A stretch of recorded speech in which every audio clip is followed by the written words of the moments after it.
आजच्या व्हिडिओमध्ये आपण चर्चा करणार आहोत प्रेमविवाहामध्ये दोन राशी असतील पैकी एक रास मेष रास असेल आणि दुसरी कन्या रास असेल तर त्यांचं जे वैवाहिक जीवन असेल हे नेमकं कशा प्रकारचं असेल, कोणत्या गोष्टी आहेत की ज्या लक्षात ठेवायला हव्यात, कोणत्या गोष्टी आहेत की ज्या प्रत्यक्ष अंमलात आणायला हव्यात, या सर्व संदर्भातले खुलासेवर चर्चा आपण या व्हिडिओमध्ये करणार आहोत. तर आजच्या व्हिडिओमध्ये आपण चर्चा करणार आहोत मेष आणि कन्या राशीबद्दल. तर साधारणतः प्रेमविवाहामध्ये पत्रिका जुळवणं किंवा जुळवून आणणं ह्या गोष्टी सहसा पाहिल्या जात नाही, कारण तिथे भावनेचा प्रश्न असतो. त्यामुळे कुंडलीच्याच पेक्षा आपल्या भावना किंवा प्रेम जास्त महत्त्वाचं असतं आणि त्या अन्वये कुंडलीचा जास्त विचार न करता मेष आणि कन्या ह्या जरी षडाष्टकामध्ये जरी राशी असतील तरीसुद्धा विवाह हा केला जातो. अर्थात येथे एक जे टर्म आहे की जी सर्वात महत्त्वाची आहे किंवा बऱ्याच जणांच्या लक्षात येत नाही किंवा ते ऐकल्यावर थोडंसं वेगळं वाटतं, ते म्हणजे आता सांगितल्याप्रमाणे षडाष्टक. लक्षात घ्या, मेष राशीचा स्वामी आहे तो मंगळ आहे आणि कन्या राशीचा जो स्वामी आहे तो बुध आहे. हे नैसर्गिक शत्रुग्रह आहेत, त्यामुळे या दोघांच्या ज्या राशी आहेत त्या षडाष्टकामध्ये सुद्धा येतात पत्रिकेमध्ये. तरी षडाष्टक साधारणतः दोन पद्धतीचं असतात, एक असतं प्रीती षडाष्टक, दुसरा असतो मृत्यू षडाष्टक. आता या दोन राशींचे स्वामी जे आहेत ते एकमेकांचे शत्रुग्रह असल्यामुळे यांना मृत्यू षडाष्टक असं म्हटलं. आता मृत्यू षडाष्टक म्हणजे प्रत्यक्ष मृत्यू नाही, हे मात्र नीट लक्षात घ्या. मृत्यू षडाष्टक याचा अर्थ असाच आहे की या दोन्ही राशींचे जे स्वभाव गुणधर्म आहेत हे बरेचसे वेगळे आहेत, जीवनाकडे बघण्याचा दृष्टिकोन सुद्धा बराचसा वेगळा असतो, आवडीनिवडी सुद्धा बऱ्याचशा वेगळ्या असतात. म्हणूनच या राशींचं विवाहानंतर एकत्र जमणं हे थोडंसं कठीण असतं आणि त्या करत असताना मृत्यू षडाष्टकातल्या राशी असं संबोधलं जातं. आता यानंतर आपण थोडासा विचार करू या राशींचा मूळतः स्वभाव कसा असतो, मग तुम्हाला साधारण त्याचा अंदाज येईल की या राशीमध्ये तफावत साधारण किती असते. तर लक्षात घ्या, मेष राशीबद्दल सांगायचं झालं तर कालपुरुषाच्या पत्रिकेमध्ये प्रथम स्थानामध्ये येणारी रास आहे पुरुष रास आहे. या राशीचा जो स्वामी आहे तो मंगळ आहे. तत्व, अग्नी आणि चर अशा प्रकारची ही रास आहे. या राशीबद्दल पहिली सगळ्यात महत्त्वाची गोष्ट म्हणजे ही जी रास असते ही ऊर्जेने ओतप्रोत अशी असते. कुठलंही काम करायचं मग ते धडाक्यात करायचं, पूर्ण इंटेन्सिटीने करायचं, पूर्ण डेडिकेशन, समर्पण भावना यांची खूप चांगली असते. म्हणजे एकदा एखादा निर्णय घेतला कुठल्याही कामासाठी किंवा कुठल्याही एखाद्या काही करून दाखवायचं असेल तर ते 100% त्याच्यासाठी जीव ओतून काम करतात, मग ते मागे पुढे बघत नाहीत आणि धैर्याने ते काम पूर्ण करतात.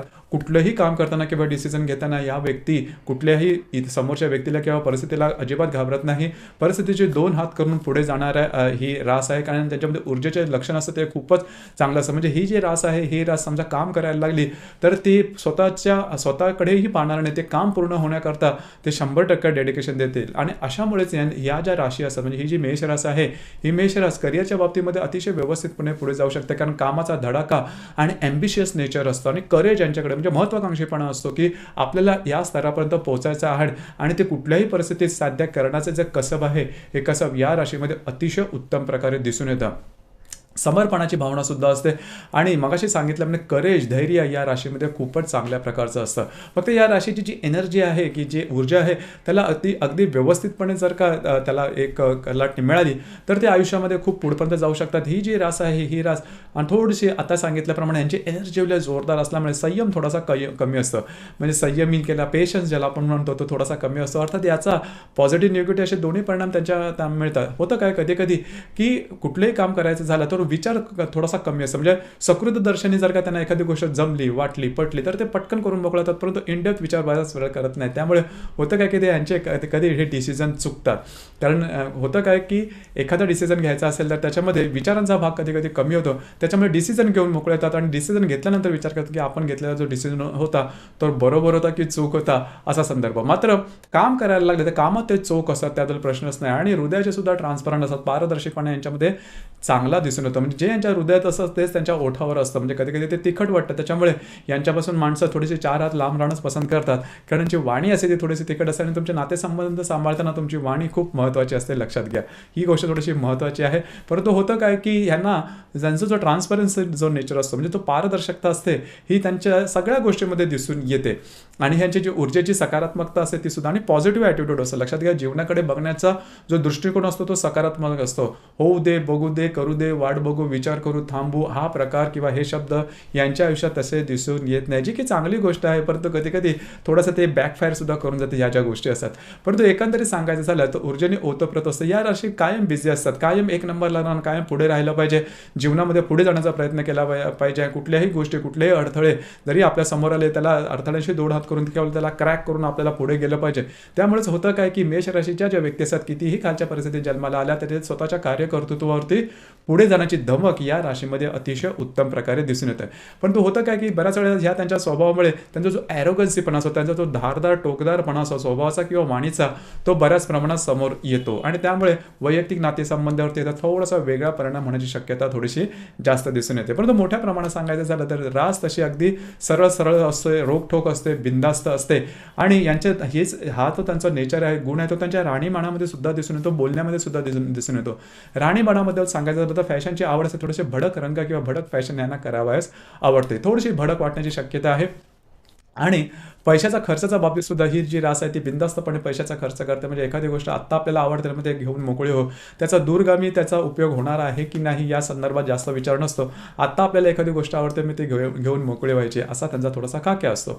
आणि जीवनाकडे मागाशी सांगितल्याप्रमाणे जीवनाचा संपूर्णपणे आनंद घ्यायचा, संपूर्णपणे अधिभौतिक सुखाच्या संदर्भात मटेरियलिस्टिक जीवनाची यांचा आवड ही चांगली असते किंवा जबरदस्त असते. तर साधारण अशा प्रकारचं हे व्यक्तिमत्व हे मेष राशीचं असतं. यांना घरातली कामं, बाहेरची कामं, कुठल्याही प्रकारचे कामं असतात, पण कामं करण्याच्या मागे कारण एक असतं की धडाक्यात कामं पूर्ण करायचे. स्वयंपाकाच्या बाबतीमध्ये चवीपेक्षा तो स्वयंपाक पटापट झटपट पूर्ण झाला पाहिजे अशाच प्रकारची साधारण त्यांची एकंदरीत हे असते. आणि दुसरी महत्त्वाची गोष्ट म्हणजे घराच्या बाहेरची कामं मात्र, करिअरच्या संदर्भातले कामं मात्र या ज्या व्यक्ती असतात त्या अतिशय चांगल्या म्हणजे ह्यांना सोपवलेली कामं ती अगदी सहजपणे आणि धडाक्यात पूर्ण करून दाखवते, रिझल्ट ओरिएंटेड असतात. आत्ता थोडं आपण कन्या राशीबद्दल बोललो तर कालपुरुषाच्या पत्रिकेमध्ये 6व्या स्थानामध्ये येणारी रास आहे, बुधाची रास आहे, द्विस्वभाव रास आहे. या राशीचं जे तत्व आहे ते पृथ्वी तत्व आहे. साधारण ही जी रास आहे ही बौद्धिक स्तराशी संबंधित जास्त आहे. यांच्याकडे चौकसपणा, का, कशाला, कुठे, कधी, केव्हा वगैरे अशा प्रकारचे प्रश्न यांच्याकडे भरपूर असतात. समोरच्या व्यक्तीवरती लगेच सहसा विश्वास ठेवणार नाही. त्या संदर्भामध्ये समोरच्या व्यक्तीकडून बऱ्याच प्रमाणात माहिती गोळा करणं आणि स्वतःच्या मनातल्या गोष्टी लवकर न सांगणं असा प्रकार थोडासा असतो. म्हणजेच एखादी गोष्ट आपल्याला सगळी समजली पाहिजे, संपूर्णपणे समजली पाहिजे. मग ती व्यक्ती असेल की वस्तू असेल किंवा जागा असेल त्या संदर्भातले संपूर्णपणे माहिती घेतील आणि त्यानंतरच ते एखादा डिसिजन घेतील.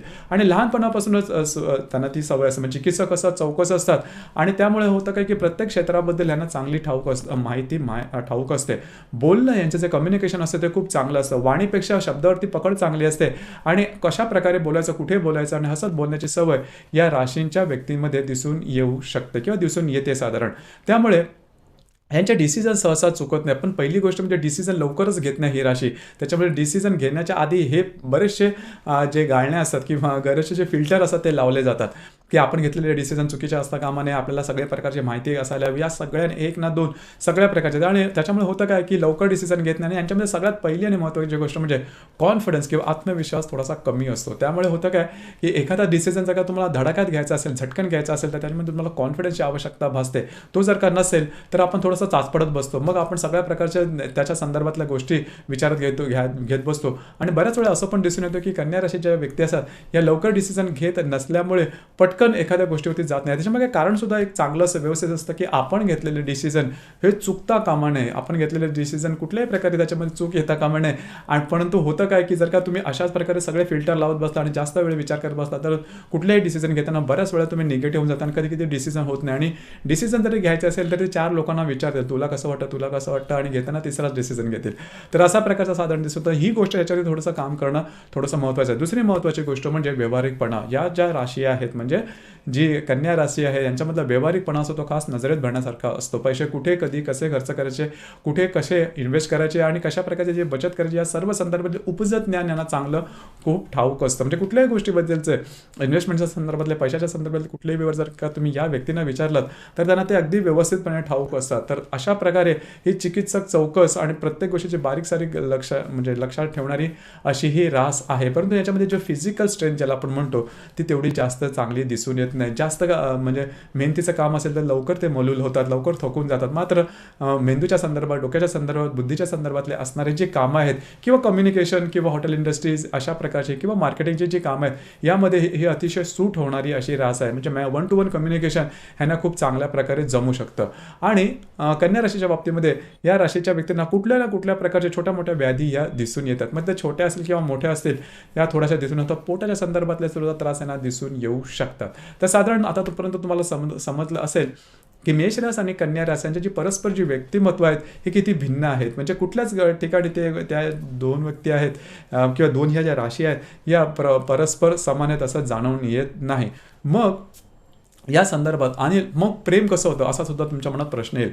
तर लक्षात घ्या, प्रेमाबद्दल सांगायचं झालं तर आपल्यामध्ये नसलेली गोष्ट जर का आपण समोरच्या व्यक्तीमध्ये बघितली तर साधारणतः आकर्षण तयार होतं, एक अट्रॅक्शन तयार होतं आणि त्याचं रूपांतर प्रेमामध्ये होऊ शकतं. परंतु विवाहानंतर होतं काय की विवाहानंतर तुम्हाला एकत्र राहायचं असतं आणि विवाहानंतर एकत्र राहिल्यानंतर मग तुम्ही एकमेकांपेक्षा म्हणजे 24 तास तुम्ही एकत्र असता. मग तुमचे जे चांगले वाईट जे काही गुण असतील तेच बाहेर येतात आणि मग एकमेकांना समजून घेणं थोडंसं कठीण होऊन बसतं. परंतु इथे एक मला तुम्हाला गोष्ट सांगावीशी वाटते, कारण बरेचसे जे गुणधर्म आहेत त्या दोन्ही राशीचे भिन्न आहेत. जर का तुमचं प्रेम हे हृदयापासून असेल, खरं असेल, तर समोरच्या व्यक्तीला तो जसा आहे तसा स्वीकारण्याची जर का तुमची तयारी असेल तर तुम्हाला कुठल्याही प्रकारचे प्रॉब्लेम कॉम्प्लिकेशन येणार नाही. लक्षात घ्या, विवाहाच्या आधी आणि विवाहाच्या नंतर व्यक्ती तीच राहते, फक्त थोडासा बाजूचा सिनारिओ बदललेला असतो. म्हणजे तुम्ही ते 24 तास एकत्र आलेले असतात, त्यामुळे कदाचित तुम्हाला त्या व्यक्तीमध्ये थोडासा बदल दिसून येत असेल, परंतु मुळात मात्र तसा तो बदल नसतो. तर आता सांगितल्याप्रमाणे जर का तुम्हाला ती व्यक्ती जशी दिसते तसं जर का तुम्ही त्याचा स्वीकार केलात तर तुम्हाला जसे काय प्रॉब्लेम कॉम्प्लिकेशन तुमच्या वैवाहिक जीवनामध्ये येणार नाही. अर्थात याच्यासाठी मला ठाऊक आहे की खूप ॲडजस्टमेंट लागते, परंतु प्रेमासाठी तेवढी ॲडजस्टमेंट करण्याची तयारी मात्र तुम्ही करायला हवी, तरच तुमचं जे वैवाहिक जीवन आहे ते अतिशय व्यवस्थितपणे स्मूथ जाईल. आता इथे सगळ्यात महत्त्वाचा जो मुद्दा आहे तो म्हणजे लैंगिक जीवनाबद्दल. तर लैंगिक जीवन हे विवाहानंतर अतिशय महत्त्वाचं असं त्याचा सुद्धा विचार होणं गरजेचं आहे. ते लक्षात घ्या, आतापर्यंत मेष राशीबद्दल तुम्हाला जर का बघितलं असेल तर मेष राशीमध्ये शारीरिक ऊर्जा ही प्रचंड असते आणि त्यांच्यामध्ये उत्साहाची घाई ही सुद्धा जास्त प्रमाणात दिसून येते आणि त्या अन्वये त्यांची जी शक्ती असते ती सुद्धा खूप चांगल्या प्रकारे दिसून येते. म्हणजे लैंगिक शक्ती सुद्धा तुम्ही म्हणू शकता. कन्या राशीच्या बाबतीत ही गोष्ट थोडीशी वेगळी असते. कन्या रास जे आहे, अर्थात कन्या राशीचा जो स्वामी आहे हा जो बुध आहे, हा बुध तेवढासा या याच्यामध्ये समजला जात नाही, ॲक्टिव्ह समजला जात नाही. अर्थात या विषयातलं सगळं नॉलेज, सगळं ज्ञान तुम्हाला ही रास सगळी काय देईल त्याच्यावरती कित्येक तास बोलतही राहील, परंतु प्रत्यक्ष कृतीची ज्यावेळेस वेळ येते त्यावेळेस ही जी रास आहे म्हणजे कन्या राशी थोडीशी बॅकफुटला जाऊ शकते. तर या संदर्भात ही गोष्ट थोडीशी वेगळी दिसून येऊ शकते. थोडक्यात काय, तर लैंगिक जीवनामध्ये असमाधानी लैंगिक जीवन यांचं होऊ शकतं. आता इथे सुद्धा तुम्हाला थोडंसं ॲडजस्टमेंटची गरज आहे, एकमेकांना समजून घेण्याची गरज आहे, जेणेकरून त्याच्यावरती काम करून किंवा प्रत्यक्ष एकमेकांशी बोलून या गोष्टीवरती सुद्धा तुम्ही काही ना काहीतरी निवारण त्याचं करू शकता. ही गोष्ट महत्त्वाची आहे, कारण या ज्या दोन्ही राशीचा संपूर्णतः विरोध आहेत. तर आता सांगितल्याप्रमाणे प्रेमाच्या संबंधी जर का प्रेमाच्या बाबतीत तुम्ही त्याचा संपूर्ण स्वीकार केला मग तुमचं जे वैवाहिक जीवन आहे ते अगदी व्यवस्थितपणे जाऊ शकेल. या व्यतिरिक्त जर का तुम्हाला काही प्रॉब्लेम कॉम्प्लिकेशन असेल तर तुमची जी कुंडली आहे ही पाहणं थोडंसं गरजेचं ठरतं, कारण कुंडली बघितल्यानंतर आपल्याला हे समजू शकतं की काय प्रॉब्लेम आहे, ते किती वेळापर्यंत त्या संदर्भातलं व्यवस्थित मार्गदर्शन करता येतं. कारण या ज्या राशी त्या फक्त चंद्रावर आधारित असतात. प्रत्येक कुंडलीमध्ये चंद्रा व्यतिरिक्त सुद्धा बाकी 11 ग्रह असतात आणि ते वेगवेगळ्या राशीमध्ये, नक्षत्रामध्ये आणि वेगवेगळ्या योगामध्ये असू शकतात. कुंडली पाहून त्या संदर्भातलं मार्गदर्शन करता येऊ शकतं. तर मित्रांनो, हे होतं प्रेमविवाहामध्ये मेष राशी आणि कन्या राशी या दोघांचं वैवाहिक जीवन असेल हे कशा प्रकारचं असतं या संदर्भातली चर्चा. आपल्याला व्हिडिओ कसा वाटला, आपण त्याचा अनुभव कशा प्रकारे घेतला, खाली कमेंट बॉक्समध्ये नक्की कमेंट करा.